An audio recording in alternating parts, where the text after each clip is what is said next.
जेहि समाज बैठे मुनि जाई, हृदय रूप अहमति अधिकाई। तह बैठे महेश घन दो, विप्र वेश गति लखहि न को। नारद जी अपने हृदय में रूप का बड़ा अभिमान लेकर जिस समाज पंक्ति में जाकर बैठे थे, ये शिवजी के दोनों गण भी वहीं बैठ गए। ब्राह्मण के वेश में होने के कारण उनकी इस चाल को कोई न जान सका। करहि कूट नारद ही सुनाई, नीकी दीन हरि सुंदरताई। रीझई राज कुंवर छवि देखी, इनहि बरी हरि जान विशेषी। वे नारद जी को सुना सुनाकर व्यंग्य वचन कहते थे।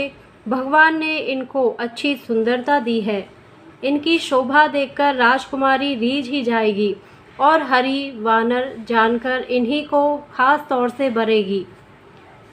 मुनि ही मोह मन हाथ पराए, हंस ही शंभुगन अति सचुपाए। यद्यपि सुनहि मुनि अटपटि बानी, समुझि न परहि बुद्धि भ्रम सानी। नारद मुनि को मोह हो रहा था, क्योंकि उनका मन दूसरे के हाथ माया के वश में था। शिवजी के गण बहुत प्रसन्न होकर हंस रहे थे।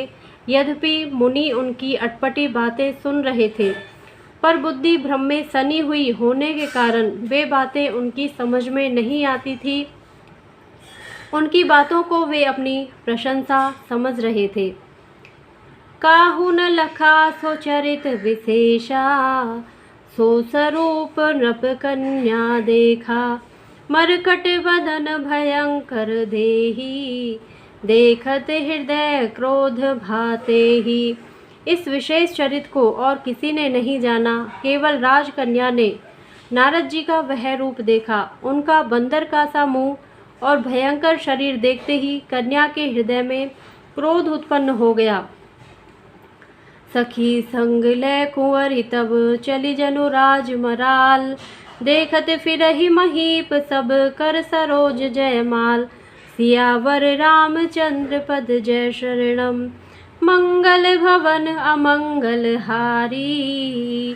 द्रवहु सुदशरथ अजिर बिहारी, दीन दयाल बिरद संहारी। हरहु नाथ मम संकट भारी। तब राजकुमारी सखियों को साथ लेकर इस तरह चली मानो राजहंसनी चल रही है। वह अपने कमल जैसे हाथों में जयमाला लिए सब राजाओं को देखती हुई घूमने लगी। जय सिया राम।